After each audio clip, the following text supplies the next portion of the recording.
Pues sí, como decía Manjugita, la charla de este día es el budismo y la diversidad sexual. Y fíjense, cada vez que tengo yo chance de hablar en estas sesiones de los domingos, es un ciclo al que llamamos budismo práctico. Y la idea a mí me gusta mucho porque es una oportunidad para poder ver de qué manera las enseñanzas del Dharma eh, hoy en día, en nuestras condiciones, pues tienen muchísimo sentido y de verdad que pueden ser un apoyo muy importante pues para ir resolviendo nuestra vida y los temas que tenemos hoy en México del siglo XXI, en Cuernavaca, etcétera. Entonces, me gusta mucho eso, poder ver de qué manera la palabra del Buda es tan actual, cómo el mensaje, las enseñanzas son tan vigentes, eh, que por eso disfruto especialmente estas charlas y pues especialmente cuando me toca la oportunidad de tomar la palabra. Pues bien, hoy precisamente pues este tema, voy a hablar de que es uno de los temas pues que sí forma parte de nuestra vida actual, la diversidad sexual, ¿no? Hace mucho, cuando empezamos, creo que la primera plática que yo di en el centro budista, de hecho fue así, la primera charla que di fue un domingo y fue sobre budismo y sexualidad. Y me pasé un poquito por este aspecto de la diversidad sexual, pero no tanto. Hoy sí me voy a enfocar un poco más en bueno, de hecho me voy a enfocar en ese tema. Y fíjense que cuando, tal vez ustedes no lo saben, o muchos no lo sepan todavía, pero aunque después se vuelve muy notorio, el mes de junio se dedica precisamente a la reflexión de los derechos de todas las personas cuya preferencia sexual y o su expresión de género es diferente de lo que solemos llamar la mayoría, ¿no? Incluso el mes de junio pues ya está bautizado, ¿no? Como el mes del orgullo, ¿no? O el mes del Pride, si eres más pocho, ¿no? Este, pues es un mes dedicado precisamente a esta reflexión. Y en muchos lugares, en muchos países del mundo, afortunadamente, este, pues ves muchos tipos de manifestaciones, ¿no? Ya sea desde pautas publicitarias, ¿no? En todos los canales de televisión, cine, películas, plataformas, lo que sea, ves por ahí recordatorios de cuál es la intención de este mes o de reflexionar en este mes. Eh, Hay también expresiones públicas como mítines, marchas en protesta, etcétera, ¿no? Lo que se te ocurra. Hay en algunos países en los que se han vuelto un poco más abiertos a este tipo de expresiones. Bueno, pues estas marchas han tomado tonos y colores que parecen festivos, ¿no? Como de carnaval, ¿no? Desfiles impresionantes, ¿no? Eh, Simplemente en la Ciudad de México el año pasado la participación en la marcha del orgullo gay rebasó los 2 millones de personas. Fue impactante. Bueno, entonces, hace unas semanas, cuando en el equipo operativo del Centro Budista de Cuernavaca estábamos planeando las actividades para estos días, pues salió la idea de ofrecer esta charla eh, con, este, con este tema, ¿no? Yo personalmente me ofrecí, creo que es uno de los temas que, como digo, pues sí, son importantes en nuestra vida, me atañe personalmente y pues además había tenido ganas de hacerlo en años anteriores y por diferentes circunstancias de planeación y tal, pues no se había podido, entonces, pero bueno, pues ahora aquí estamos, ¿no? Con este tema. Entonces, bueno, en esta reflexión quiero tocar algunos puntos, aunque sea de manera muy breve, algunos de ellos. Voy a hablar un poco de a qué nos referimos con el término eh, diversidad sexual. voy a tratar de hablar un poco de cuál es la situación en cuanto a derechos, aceptación social, la postura de algunas tradiciones religiosas eh, ante la diversidad sexual y pues precisamente ya en el foco la relación, la situación del budismo y diversidad sexual. ¿Ok? Bien. Bueno, ¿a qué nos referimos con el término diversidad sexual? Ya no es un término que no escuchemos, yo creo que todos estamos relativamente familiarizados con él, ¿no? Pero por si queda ahí un poco de duda todavía, el término diversidad sexual se refiere a las distintas formas de identidad y de orientación sexual que existen en la sociedad. Este concepto abarca una amplia gama de, como digo, de identidades y orientaciones sexuales que van más allá de la heterosexualidad tradicionalmente aceptada. Ajá. Entonces, en la diversidad sexual incluye, entre otros, voy a mencionar algunos, la homosexualidad, por ejemplo. Este se refiere a personas, tanto hombres como mujeres, que se reconocen atraídas romántica o sexualmente por personas de su mismo género. Ajá. Y es como que con la que estamos más familiarizados, ¿no? Están las lesbianas, ajá, que es tal cual, mujeres que se sienten atraídas romántica o sexualmente por otras mujeres. Gays, que originalmente el término gay se aplicaba de manera similar que homosexuales, tanto para hombres como para mujeres que tenían esta inclinación hacia personas de su mismo género. Con el uso se ha enfocado un poquito más hacia el lado de los hombres, ¿no? Como decir, bueno, para las mujeres pues está el término lesbianas y el término gays pues se ha enfocado un poquito más para los hombres, pero en realidad pues también podemos hablar de mujeres gay o de hombres gay, ¿no? Las personas transgénero son personas de las cuales su identidad de género difiere del género asignado al nacer. Ajá. Es decir, son personas que nacen con un cuerpo anatómicamente provisto, digamos, en mi caso como de hombre, pero la identidad de género no se reconocen como hombres o como mujeres, si es el caso. Ahí ocurre lo que se le llama una disforia de género. Ajá. Esta separación. Ajá. Bueno, ese caso es el de las personas transgénero. Después están las personas transexuales, que es el caso de personas transgénero que están en esa situación y que han tomado algunos pasos médicos para alinear su cuerpo con su identidad de género, por medio de procedimientos quirúrgicos o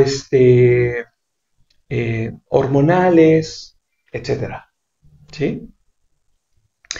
Las personas bisexuales. Las personas bisexuales son aquellas que se sienten atraídas por más de un género. Ya sea que si son hombres, no solo se sienten atraídos por mujeres, sino también por hombres, otros hombres, y viceversa, ¿no? También para el caso de las mujeres es el mismo. Hay un término que es un poquito extraño, que es el de queer, que de hecho tal cual queer se traduce como extraño, ¿verdad?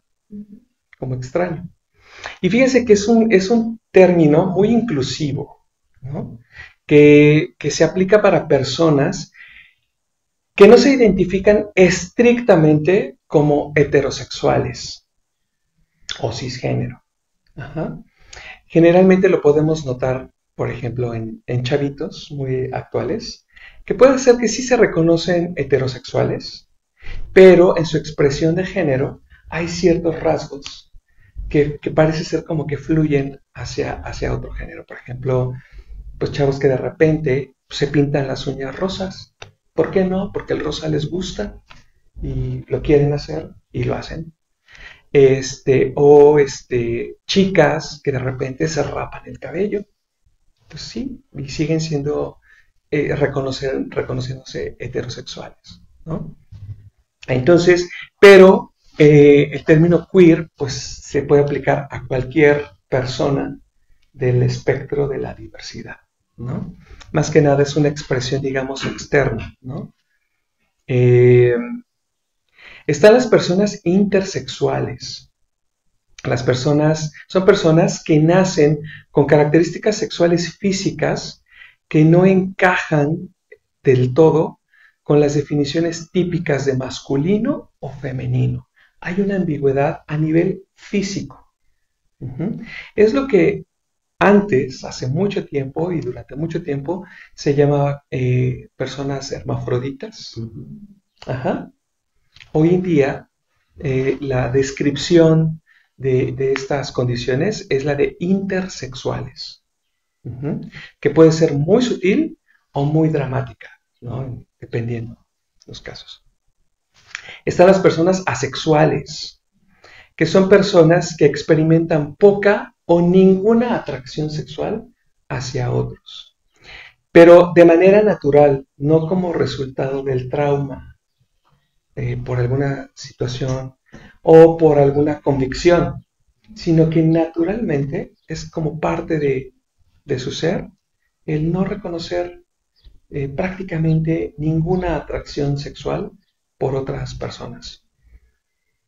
Y por otro lado están los pansexuales, que son personas que se sienten atraídas por otros sin importar su género o identidad de género, ¿no? Tal cual, pan, todos, con que respiren, ¿no? Con que respiren, eso es suficiente, ¿no? Y hay otros, ¿no? Están, por ejemplo, las personas que se reconocen como no binarias, que no se reconocen a sí mismas ni como hombres ni como mujeres, ¿no? Y de repente suele haber algunas combinaciones, dependiendo de la experiencia que cada quien va encontrando en su vida, de estas diversas formas de identidad sexual. Ahora, la diversidad sexual también la aplica no solamente para estos aspectos de preferencia sexual o identidad sexual, sino también aplica a las diferentes expresiones de relación entre las personas, ¿no? El caso de relaciones entre hombre con hombre, hombre con trans con bisexual, todas estas combinaciones, y también de formas de relación, digamos, como poliamor, ¿no? Pues las que quieras, las que vengan a tu mente, a mí no se me ocurren muchas, pero todas ellas caben en el marco de esta descripción de diversidad sexual. Fíjense, el concepto de diversidad sexual, lo que creo que es por lo que a mí me gusta mucho, es que pone sobre la mesa el hecho, por un lado, de que los seres humanos somos seres sexuados y sexuales. Y este aspecto de nuestra naturaleza influye de una manera muy significativa en la forma en que nos entendemos a nosotros mismos, cómo nos percibimos, cómo entendemos y percibimos a los otros y cómo vamos entablando nuestras relaciones. Y todas estas posibilidades de dar cauce y expresión a nuestra sexualidad, pues son mucho más amplias que las que aprendimos dentro de este marco binario heterosexual, ¿no? Es decir, este marco en el que solamente hay dos identidades de género, hombre-mujer, y la relación entre estas identidades, ¿no? Es mucho más amplio. No voy a hablar de cuáles son las causas de esta diversidad sexual, de dónde viene, ¿no? Ese es un tema muy, muy extenso y muy complejo, ¿no? Y pues no es el tema, ¿no? Para esta ocasión.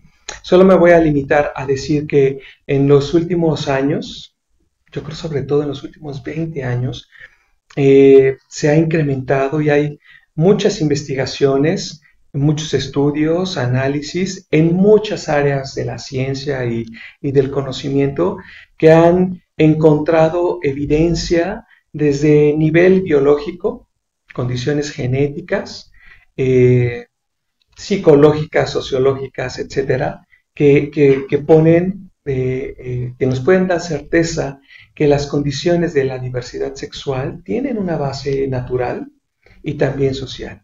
Es decir, que se nace sexualmente diverso, pero también te haces, ¿no? Dentro del marco de la sociedad en la que te desarrollas. Entonces, el tema de la diversidad sexual me parece mucho más interesante porque nos pone de frente el hecho de que pues la humanidad es más compleja de lo que nos podamos imaginar, ¿no? Y es súper interesante y casi que hasta divertido, ¿no? Entonces, como decía, las personas somos sexualmente diversas, ¿no? Eh, pero no de los últimos 50 años a la fecha. Hemos sido sexualmente diversos siempre, ¿no? Desde que el sapiens es sapiens, o desde antes, ¿no? La diversidad sexual es parte de la naturaleza de nuestra especie. Sin embargo, la situación de la diversidad sexual ha sido compleja, cambiante a lo largo de la historia humana, ¿no? Y esa situación, pues siempre ha estado influenciada por factores, pues como factores culturales, religiosos, legales, etcétera.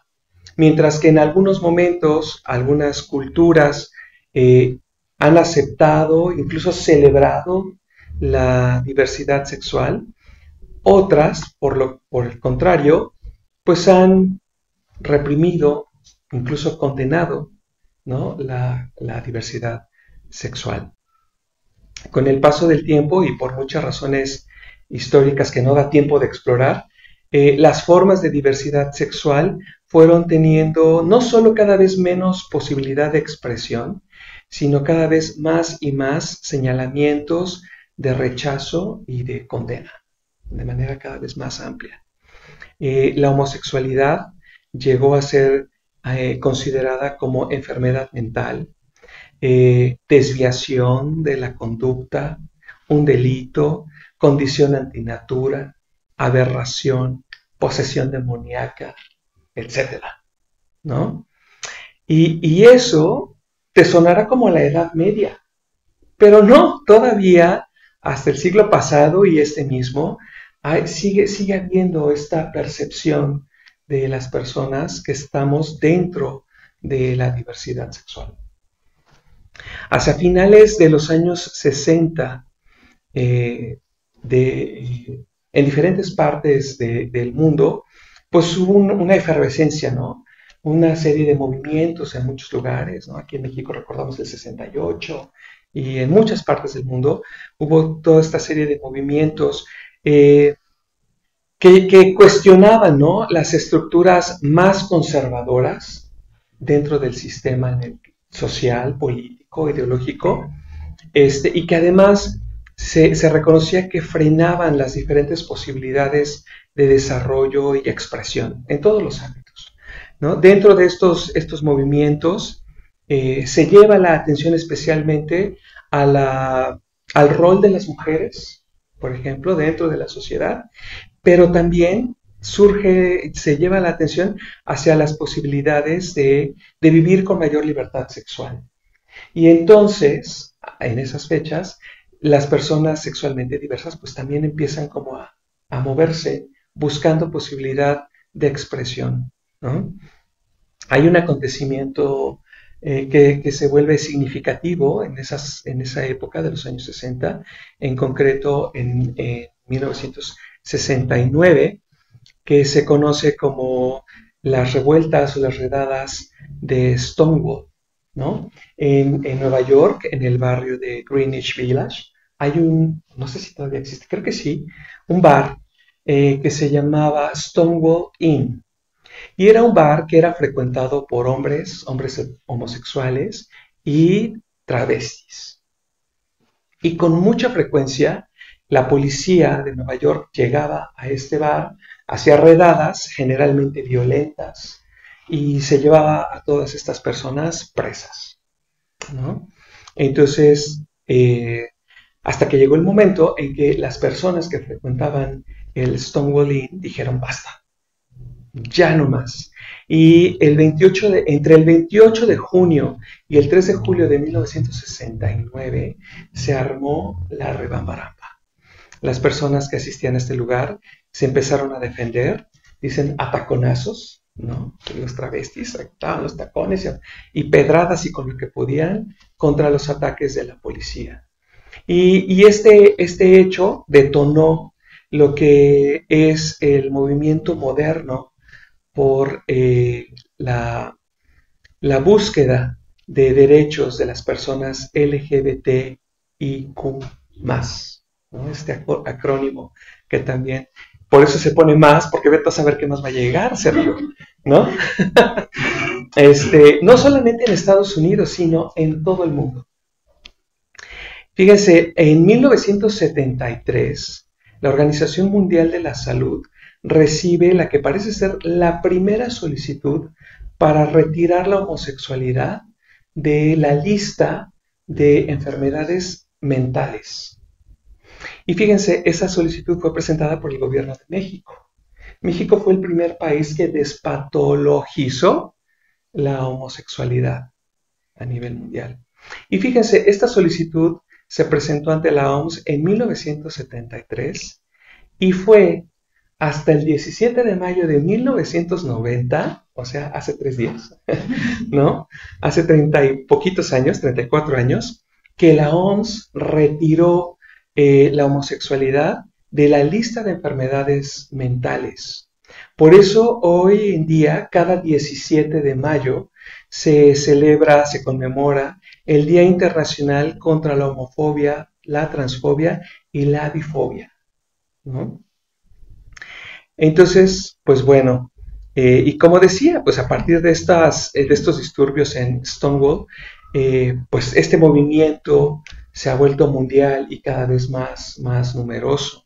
Cada año, en el último sábado de junio, la comunidad LGBTIQ+, pues toma las calles de las principales ciudades del mundo en estas marchas monumentales y muchas de ellas espectaculares, no solamente por el número de participantes, sino por la expresión que toma esa protesta, esa manifestación.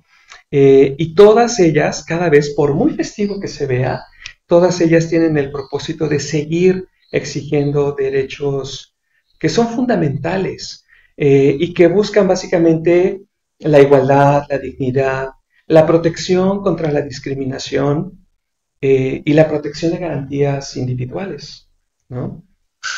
Eh, y bueno, aunque a paso lento, pero sí poco a poco, en muchos lugares, pues sí se han venido eh, alcanzando ciertos derechos civiles.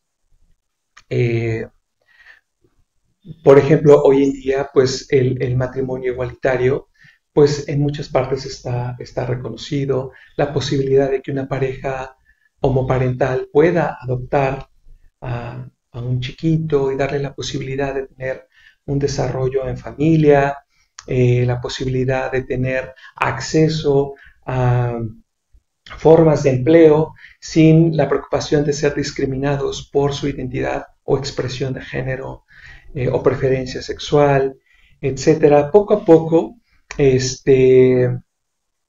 pues sí, las personas sexualmente diversas vamos teniendo posibilidad de transitar por la vida pues con más libertad y con mayores posibilidades de desarrollar la vida a la que cada quien aspira, ¿no? Esa es la idea.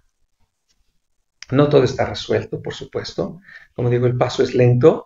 Pues estoy todavía en México, aunque nunca ha habido un marco legal que considere la diversidad sexual tal cual como un delito, la protección de las personas sexualmente diversas contra la agresión, la violencia, pues sigue siendo pues, muy flaca, ¿no? Todavía de repente nos enteramos de personas que fueron agredidas por expresar abiertamente su vínculo amoroso, ¿no? Sigue habiendo actos violentos contra gays, lesbianas, sobre todo transexuales, ¿no? Hoy en día somos uno de los países con las cifras más altas de violencia a personas transgénero. Eh, y pues todavía estos actos muchas veces son pasados por alto o atendidos pues no de manera pronta y expedita, ¿no? Como debería de ser. En temas de educación inclusiva y sensibilización, pues todavía hace falta esfuerzo, no solamente con los más chiquitos, con los más jóvenes, sino en todos los órdenes de la sociedad. Eh, hay temas de salud específicos para algunas personas de la diversidad sexual que pues todavía no están atendidos o que es muy difícil tener acceso a ellos, ¿no? Bueno, y fíjense que pensando un poquito en toda esta petición, esta búsqueda de derechos, un gran ausente, regularmente me parece, que es el derecho para atender las necesidades espirituales, ¿no? La verdad es, y sí pensándolo, creo que muy pocas veces sí las personas pueden reconocer esa necesidad, pero sí las hay, ¿no? Aunque, pues sociedades como la nuestra y otras parecidas o que se consideran más desarrolladas, poco a poco se han ido distanciando de las instituciones religiosas. Hay personas, como decía, de la diversidad sexual que sí reconocen esta necesidad, la necesidad de tener una práctica espiritual, pues que les ayude a encontrar un sentido de vida mucho más significativo, más trascendental. Y la mayoría de las veces, las iglesias, las instituciones, las organizaciones religiosas, pues no siempre son abiertas, ¿no?, a las personas LGBTIQ+. Fíjense, hace unos años, yo recordaba en estos días, este, un buen amigo que tengo, estábamos platicando y salió el tema y él me decía que él nació en una tradición espiritual, que no voy a decir cuál es. Y él creció y pues dentro de eso, ¿no? Y él me decía, y es que de verdad yo sí creo que esa iglesia es verdadera. Yo sí creo que lo que se enseña ahí es verdad.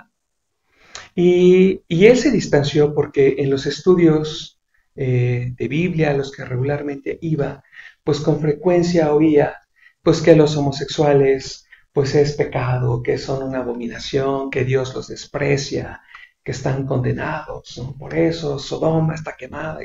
O sea, él escuchaba eso y decía, y entonces yo me sentía chiquito, como que no quería que nadie me viera, ¿no?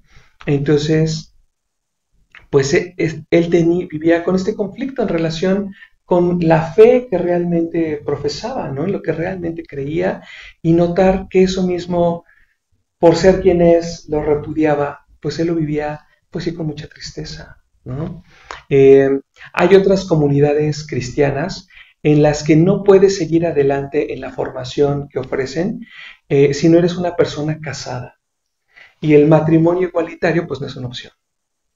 Entonces, pues imagínate si eres un hombre o una mujer homosexual y pues francamente, pues no te quieres casar con una persona de otro género, entonces, ¿no? Y ahí te topas, ¿no?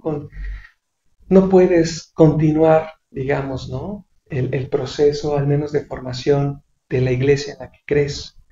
Um, También me estaba acordando, como por poner otro ejemplo, de muchas bromas incluso que salieron cuando hay cierto líder espiritual muy, muy importante, pues dijo que la verdad es de que pues Dios sí quiere a los homosexuales, sí los quiere. Lo que no quiere es que ejerzan, ¿no? O sea, está bien, pero tú nomás no practiques, ¿no? Entonces, bueno, en las tradiciones judeocristianas, se puede participar siendo parte de la diversidad sexual, aunque con restricciones en muchas de ellas, ¿no? Y si rebasas esos límites, pues entonces es pecado, ¿verdad? Y pues hay que castigarte, o ya Dios te castigará, o X, ¿no?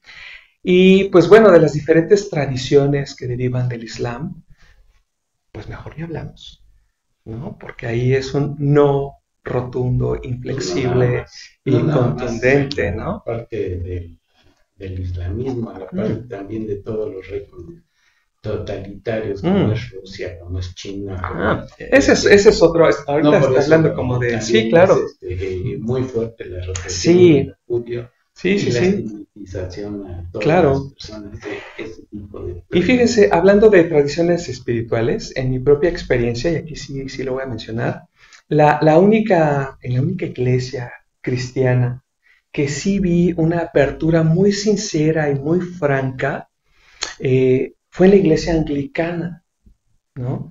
Hace muchos años, antes de ser budista, yo empecé a practicar yoga con un grupo de personas que se reunían en un salón de usos múltiples de una parroquia anglicana, no recuerdo el nombre, pero que está en las calles del centro histórico de la Ciudad de México, por ahí de Donceles, creo.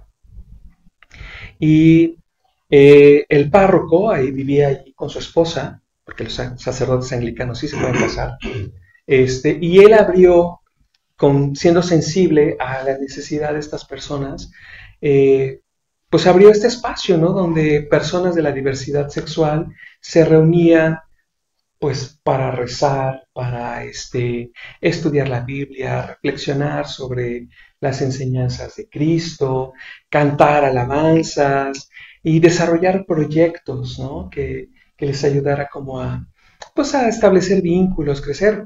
Uno de esos proyectos era la práctica de yoga y ahí fue como yo me enteré. A mí nunca me interesó la parte de la práctica religiosa, pero por la yoga me enteré de este espacio. Y con frecuencia el párroco llegaba a la hora que estábamos en la práctica de yoga y saludaba y pues, échenle ganas muchachos y bla, bla, bla, y ya se iba, ¿no?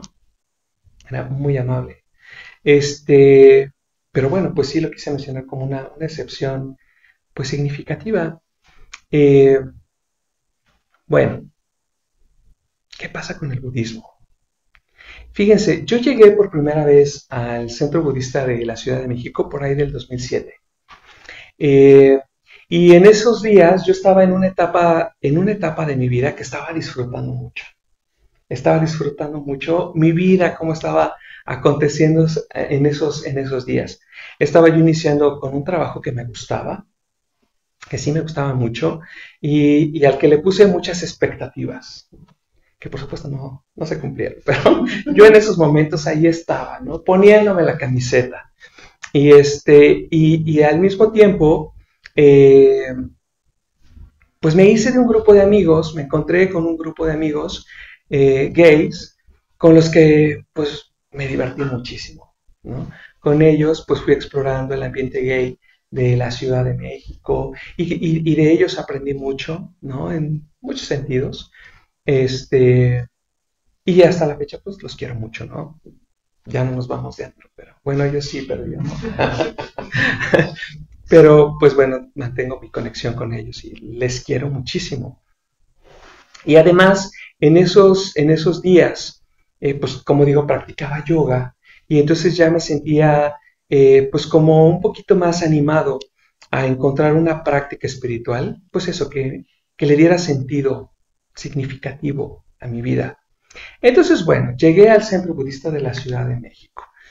Recuerdo muy bien que fue un martes por la noche y estaba a punto de comenzar una charla sobre los principios del budismo.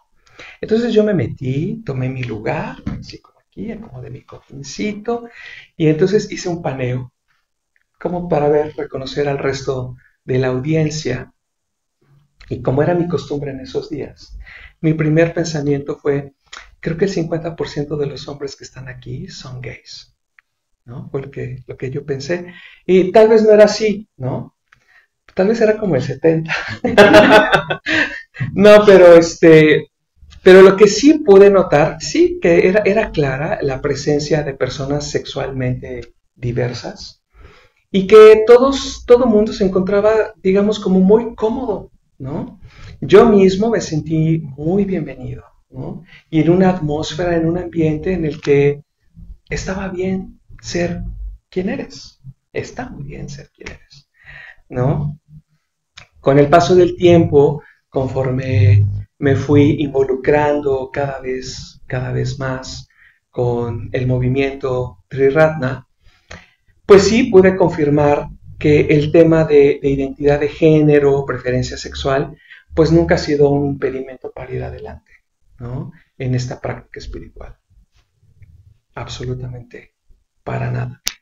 Entonces, cuando estaba yo elaborando esta reflexión, me quise apoyar en una pregunta como para reflexionar un poquito más y pensar, ¿cuál es la postura budista ante la diversidad sexual? Dije, ¿cuál es la postura budista ante la diversidad sexual? Y mi primera respuesta fue, pues creo que ninguna, ¿no? Y de alguna manera es así. Pero pensando un poquito más, se me ocurrió que podía explorar en dos direcciones. Por un lado está el aspecto ético y por otro lado está esta otra parte que no terminé yo como de ponerle un nombre que me agradara, pero que puedo decir como el camino mismo de desarrollo. Voy a decirlo así, ¿no? A ver si ahorita con lo que diga me ayudan a aclarar esa parte. Voy a hablar primero de la parte ética. Entonces, los practicantes budistas nos esforzamos por practicar un conjunto de 5 preceptos, ¿no? Todos aquí los conocen. Entre ellos existe uno que es el tercer precepto, que se refiere precisamente a la conducta sexual. Y este precepto, de manera tradicional, dice: tomo el precepto de entrenamiento que consiste en abstenerme de un comportamiento sexual dañino. ¿Ok? Tomo el precepto de entrenamiento que consiste en abstenerme de un comportamiento sexual dañino. Ok, entonces en este marco ético, ¿qué se considera un comportamiento sexual dañino? ¿Cuáles son las acciones que los budistas solemos llamar torpes en el área de la sexualidad? Pues la lista no es muy larga, tampoco se crean. Pero en concreto son las relaciones sexuales forzadas, ya sea con violencia o cualquier tipo de manipulación. Intervenir en la relación de una pareja establecida. Por supuesto, el abuso de menores. Y podemos hablar también de la explotación sexual y el acoso. Bueno, y los matices que pueda haber de ellas, ¿no? Ok. En la tradición budista, la preferencia sexual no tiene un valor ético en sí misma. Es decir, no hay una preferencia sexual que sea la correcta, la que debe de ser, y que entonces todas las demás son las equivocadas. Así de facto, no hay un valor ético sobre la preferencia sexual y tampoco en relación con la identidad o expresión de género.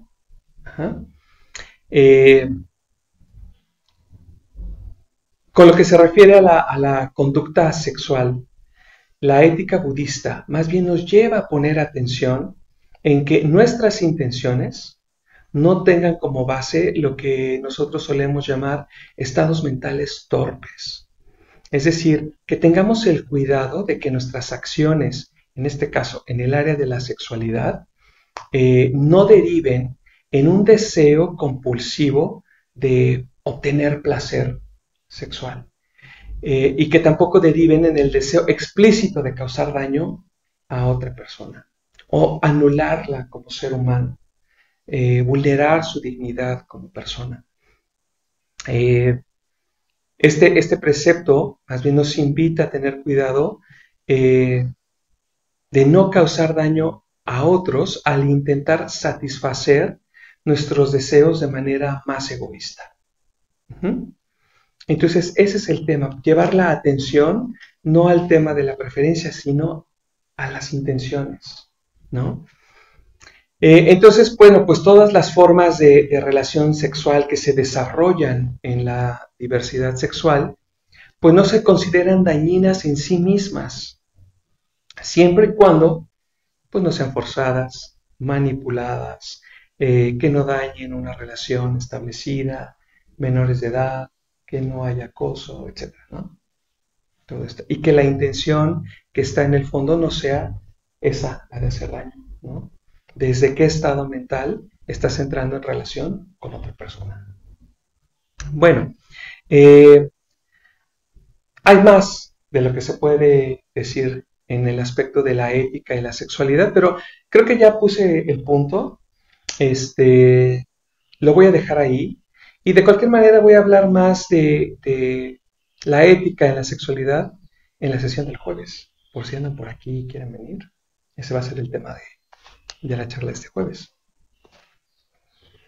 Bien, hay tradiciones espirituales que consideran, como decía hace un rato, a la diversidad sexual como una condición que limita el desarrollo espiritual. Se considera que es pecado, ¿no? Puede ser que se considere como pecado, y que es una condición que a la vez te aleja de los valores y principios de un camino espiritual. Te aleja de la gracia de Dios porque no es lo que Dios quiere, por ejemplo, puede ser. El discurso puede tener ese tono. Pero en la tradición budista se considera que cada individuo, cada persona, tiene todo el potencial de alcanzar el estado espiritual más elevado al que se puede aspirar, el estado del despertar, el estado de iluminación, más allá de sus condiciones, cualquiera que éstas sean. Entonces la puerta está abierta, podemos decir, el camino está abierto para absolutamente todo el mundo. Fíjense que les quiero platicar una historia, la historia de un discípulo del Buda, que se llamaba Vakali. Fíjense que la vida de Vakali es un poquito misteriosa y un poquito mítica, ¿no? Se encuentra distribuida en diferentes textos, específicamente del canon Pali. De hecho, existe el Vakali Sutta, que describe los últimos días, los últimos momentos de vida de Vakali. Pero el resto de su historia, pues se encuentra como un poquito por aquí, un poquito por allá, y pues hay mucho de la tradición del boca en boca, ¿no? De donde viene la historia de Vakali. Y fíjense, la historia de Vakali resulta significativa por muchas razones, pero especialmente por su profunda devoción al Buda y su lucha interna contra el apego. Pero no cualquier apego, un apego muy específico. Antes les voy a comentar. Existe en esta plataforma que tenemos, que se llama Free Buddhist Audio, una charla de un amigo miembro de la orden que se llama Padmavajra, que habla precisamente sobre la historia de Vakali. Si tienen tiempo en algún momento, les recomiendo mucho escucharla porque es muy buena y él destaca algunos temas muy buenos. Pero bueno, les voy a platicar. Cuenta la historia que Vakali nació en una familia brahmí. Parece ser que en Savatthi, o por ahí. Y él fue educado, pues de acuerdo a la tradición familiar, fue educado para ser un sacerdote brahmín. Se cuenta que un día, cuando él ya era adulto, andaba paseando por ahí, por las calles del pueblo, y de repente vio entrar al Buda al pueblo para pedir la limosna del día. Y dice la historia que en cuanto lo vio, dijo, oh my gosh, quedó prendado de la belleza de ese hombre que estaba viendo ahí, de la belleza física, ¿no? Quedó impactado, se enamoró inmediatamente de esos rasgos, de su porte, de la dignidad, de su andar, de su seguridad. Quedó fulminado Vakali en cuanto vio al Buda. Y entonces pensó, yo tengo que estar con ese hombre todo el tiempo, quiero verlo todo el tiempo, sin cesar, mañana, tarde, noche, ¿no? Entonces, sabiendo que era el Buda el que enseñaba, pues dijo, pues no me importa que yo tenga que dejar mi familia, mi tradición, mi casa, todo, y que me tenga que hacer monje, no me importa, yo me voy. Entonces, pues así lo hizo. Pues dejó todo y se fue con el Buda y le pidió que lo aceptara como discípulo. El Buda lo aceptó, lo recibió en su comunidad y Bakali se hizo monje.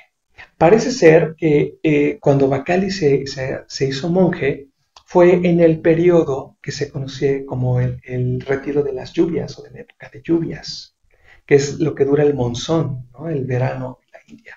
Entonces el Buda acostumbraba en esos meses, pues por la lluvia, a sentarse en un lugar y hacer como un retiro, ¿verdad? De meditación, de silencio, estudio, etcétera, en un solo lugar. Entonces, pues, más que perfecto para Bakali, ¿no? Pues ahí estaba, en un solo lugar, ahí, contemplando al Buda todo el tiempo. Se dice que Bakali, pues, muy fácilmente abandonaba el estudio, la meditación, pues, para seguir al Buda a todas partes, para verlo.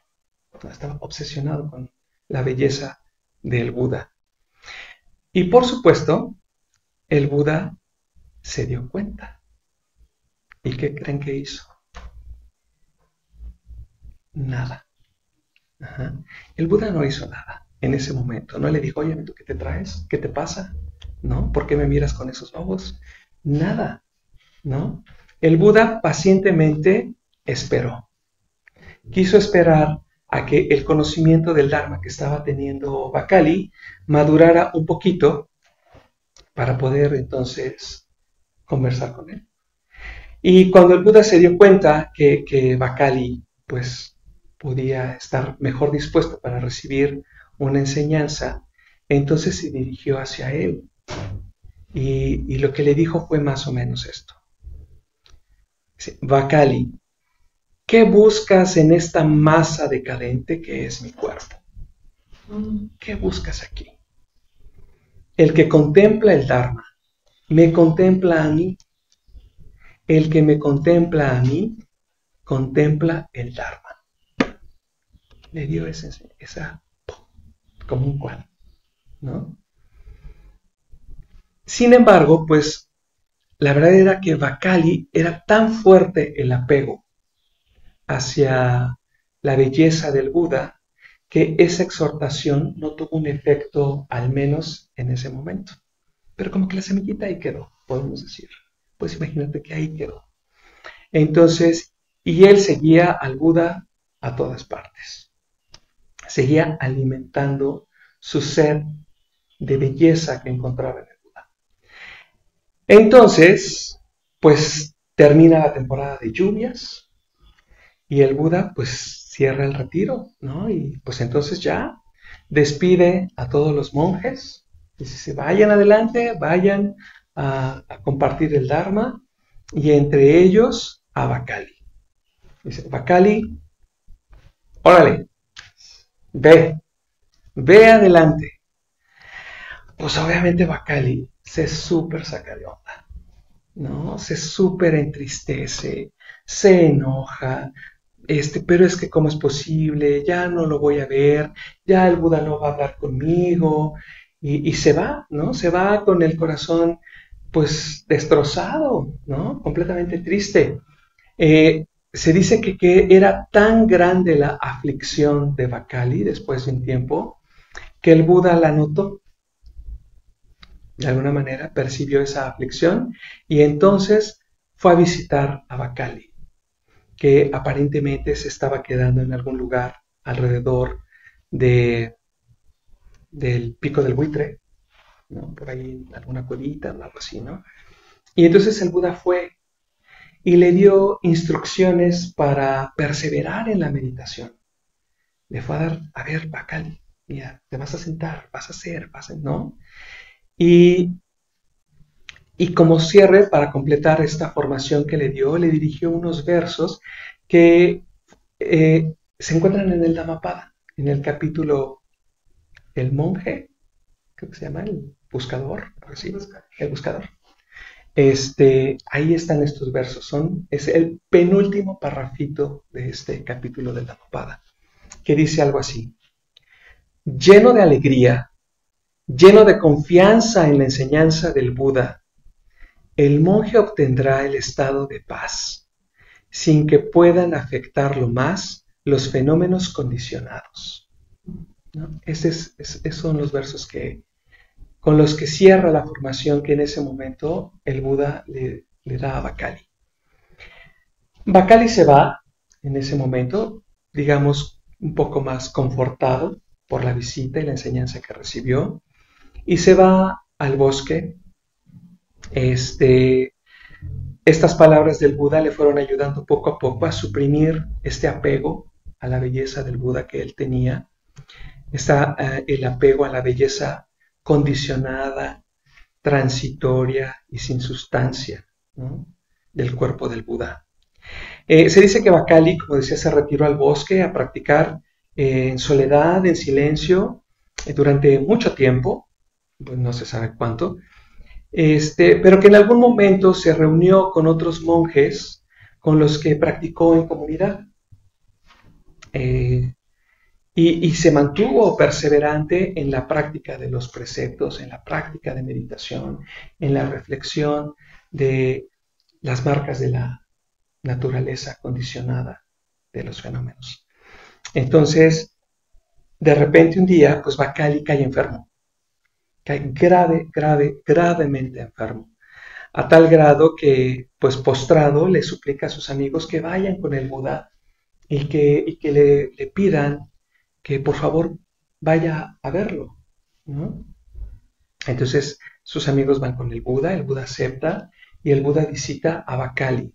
Cuando el Buda encuentra a Bakali, pues lo encuentra en agonía, ¿no?, ya a punto de morir. Y en esa visita, Bakali se confiesa con el Buda, ¿no? Le dice que experimenta remordimiento y pesar, porque pues aunque se ha mantenido atento a los preceptos éticos y que ha estado constante en la meditación, aún reconoce que en él queda una sombra del apego por la visión del Buda, ¿no? Entonces el Buda le ayuda a reflexionar, le repite ¿qué buscas en este cuerpo decadente? ¿Qué buscas aquí? ¿No? Y le dice, quien contempla el Dharma, me contempla a mí. El que me contempla a mí, contempla el Dharma. Y a partir de ahí le ayuda a reflexionar, a examinar, digamos, como su convicción, su conciencia de la naturaleza de todos los fenómenos condicionados, ¿no? Y digamos que el Buda lo acompaña en los últimos pasos que necesitaba Bakali para la liberación, ¿no? Gracias a este acompañamiento del Buda, Bakali se ilumina y poco después Bakali muere, ¿no? Este Bakali Sutta cierra de una manera muy simpática. Dice que el Buda iba caminando con otros discípulos y les dice, ¿ya vieron esa sombra? Entonces, ay, sí, pues es Mara, que está buscando la conciencia de Bakali, pero no la va a encontrar, ¿no? Dice, porque Bakali ya despertó, ¿no? Entonces, como les decía, la historia de Bakali ofrece muchos aspectos que se pueden reflexionar y se pueden sacar reflexiones muy, muy ricas. Pero en esta ocasión yo quiero poner especial atención en algunos aspectos que me llamaron la atención del Buda, y sobre todo por el tema, ¿no? Primero, ¿cuál es la reacción del Buda cuando reconoce, se da cuenta del enamoramiento de Bakali, ¿no? Pues, como vimos, pues para nada fue de rechazo, ¿no? Lo recibe como parte de su comunidad, tal cual es, con lo que trae, como viene, aun cuando sus motivaciones para estar cerca del Buda no sean, digamos, puras, ¿verdad? Estaban informadas por su deseo. A pesar de eso, el Buda lo recibe, le muestra paciencia,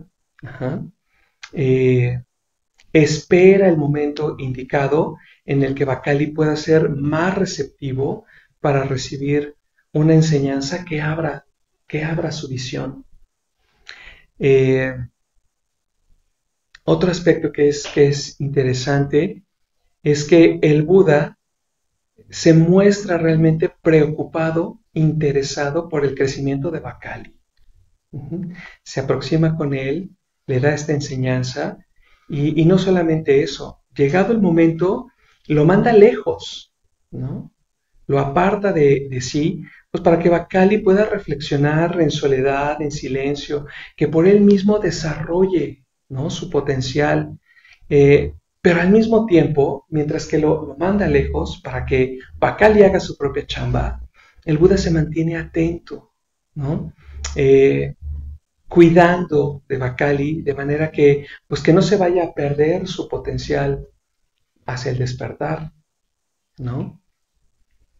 Y está esta otra parte en la que el Buda lo visita en la agonía, ¿no?, cuando Bacali está a punto de morir, y cómo lo conforta, le ayuda a bien morir, no solo a bien morir, a dar los últimos pasos que necesita para despertar.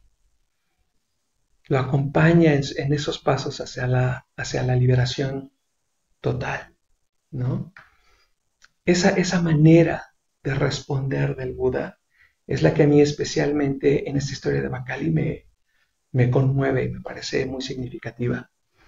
Hace algunos años, el fundador de nuestra orden, en Sangharakshita, quien por cierto fue gay, habló de que en nuestra interacción con otros podemos elegir actuar entre dos modalidades, ¿no?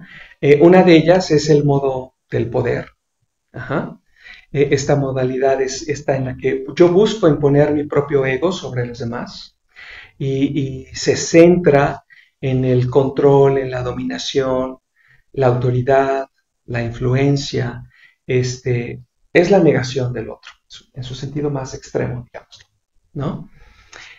La otra modalidad es la del amor, el modo del amor, y se refiere a una manera de interactuar con el mundo y con los demás, en la que está centrada, en el centro está la empatía, la compasión, la colaboración, el cuidado de los demás.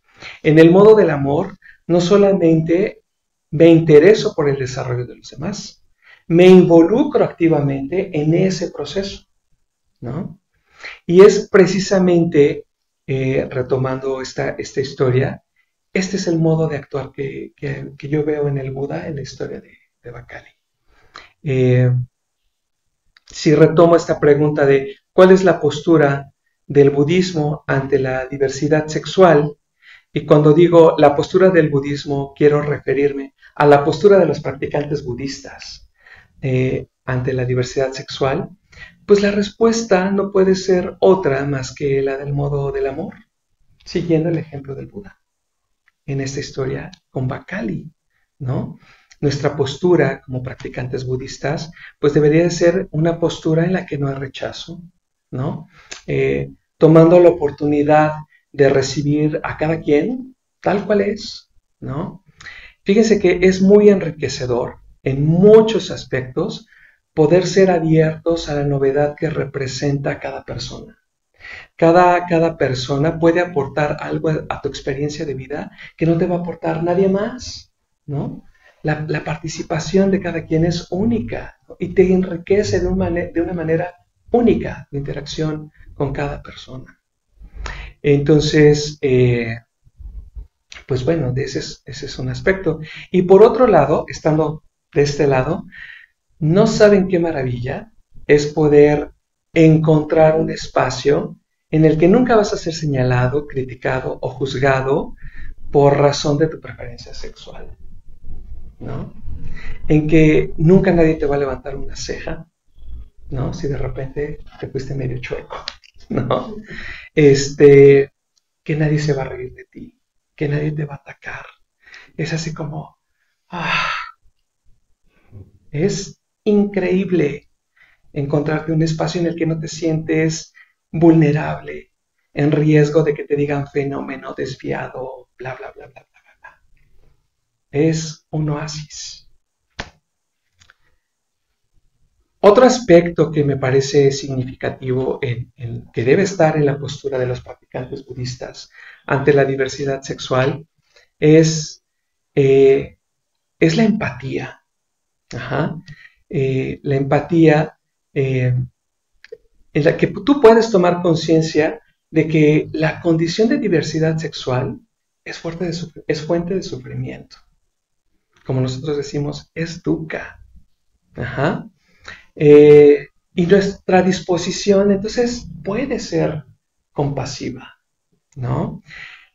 Si tú te reconoces como una persona que no forma parte del grupo de la diversidad sexual y te das la oportunidad de repente de escuchar historias de vida de algunas personas, de algún chavo gay, alguna chava lesbiana, alguien trans, etcétera, pues vas a encontrar pues que no está fácil cuando te reconoces fuera de la norma, cuando reconoces que no encajas, ¿no? Puede ser pues muy confuso, ¿no? Es muy desorientador, ¿no? Decir, pues, ¿qué pasa? ¿Qué pasa conmigo? Es muy difícil de entender qué pasa conmigo, ¿no? Entonces yo soy diferente, ¿qué está mal? Y sobre todo, si a esa confusión le agregas, pues, la presión del entorno familiar y social para que encajes, ¿no? Para que te ajustes a la heteronorma, ¿no? Y luego si además hay historias de rechazo, de violencia, pues no, bueno, dukkha, dukkha y más dukkha, ¿no? Puede ser muy difícil, muy doloroso ser parte de la diversidad sexual, aún en México en estos días. Y también puedes tomar la oportunidad de trascender la diferencia que aparentemente puedas reconocer entre tú y una persona de la diversidad sexual. Pensando un poco en que esa diferencia puede ser meramente superficial y que al final, en el fondo, todos compartimos el deseo de estar bien, de ser felices, de tener una vida plena, ¿no? Ahí es donde todos nos podemos encontrar y compartir nuestra vida desde ahí, no desde lo que nos hace diferentes, ¿no? Otra postura que corresponde, pues es la de involucrarte activamente en el desarrollo de otros, formar parte, ¿no? Que te interese que las personas se desarrollen plenamente, ¿no? Pues una forma puede ser en este espacio, el Centro Budista de Cuernavaca, en las actividades que hay, que puedas venir, interactuar, hacerte amigo, ¿no? Porque esa es otra postura, ¿no? La de la amistad sincera, la de la disposición para acompañar a otros en su camino de crecimiento. ¿Ok? Bueno, un poco como para ir cerrando. El budismo en sí mismo es una tradición espiritual muy diversa, ¿no? Hay muchas formas de práctica, ¿no? Y por lo mismo no hay una postura que sea única y monolítica sobre la diversidad sexual. Sin embargo, lo que sí está presente y que sí es común es que en todas las formas de budismo existen principios generales que nos pueden como ayudar, ¿no? Para estar y entender, abordar el tema de la diversidad sexual. Pues para empezar está el principio de la no violencia, como decía, el modo del amor, el primer precepto que nos anima a no solo no dañar, sino actuar con base en el amor, en la bondad. Este principio de no violencia pues implica tratar además a todas las personas con respeto, con dignidad, Hace mucho, muy interesante, creo que fue de las primeras conversaciones más abiertas que tuve con mi familia. Una de mis hermanas me decía, es que yo no puedo entender cómo es posible que un hombre sienta lo mismo que siento yo por un hombre. Y yo le dije, pues claro que no, porque para empezar, un hombre, ten por seguro que no siente lo mismo que tú sientes por un hombre. Es más, yo creo que es muy raro que una mujer sienta lo mismo que sientes tú por un hombre, ¿no? No se trata de entender o de forzarte a entender. Mira, basta con ser respetuoso. Generalmente todos vivimos con una tendencia de encajar, ¿verdad? Lo que no nos es conocido, de encajarlo en algo que sí nos resulte fácil para acceder. Y en ese esfuerzo sí podemos faltarle el respeto, en este caso a la identidad, a la preferencia de otras personas, ¿no? Entonces, el respeto tiene que ver con hacer el silencio en tu propia mente y abrir la puerta a la persona tal y como es, ¿no? Y eso es una gran cosa, ¿no? Ser visto con respeto es algo que puede ser muy significativo. Eh, Otro principio, pues definitivamente está el de la interdependencia, pratitya samuppada, ¿no? La compasión. Todos estamos relacionados de una o de otra manera. Nuestras acciones no quedan únicamente en nosotros, afectan a todos y a todo, ¿no? En la medida que tomamos conciencia de eso y podemos tener una mirada compasiva hacia las personas, compasiva y empática hacia las personas de la diversidad sexual, bueno, pues ten por seguro que eso va a tener un efecto más allá del momento en el que te animas a darle la mano a una persona que es sexualmente diversa y que en otras ocasiones tal vez no te hubieras animado a hacerlo. Otro principio pues es el de no juicio, ¿verdad?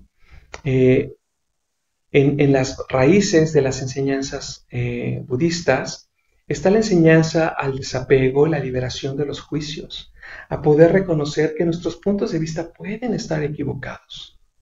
Y sobre todo en la medida que nos aferramos más a ellos, es síntoma de que están más equivocados, ¿no?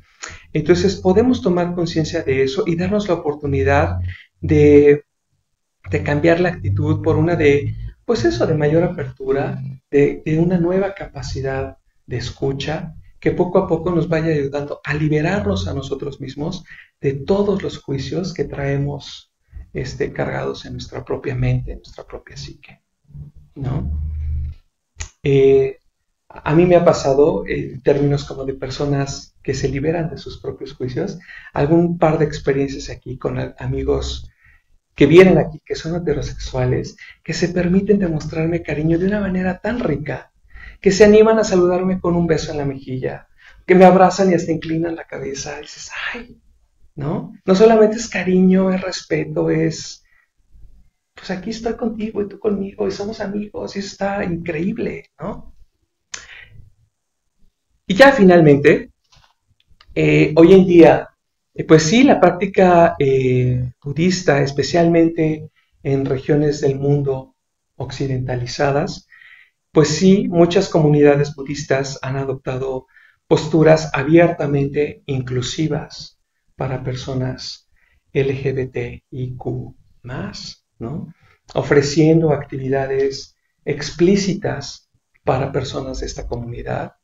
Hace mucho yo ofrecí un par de cursos, por ejemplo, en el Centro Budista de la Ciudad de México, para hombres gays, en el que, pues sí, llegaron algunas personas y algunos ahí continuado y un par en algún momento estuvo en proceso de ordenación y así, ¿no?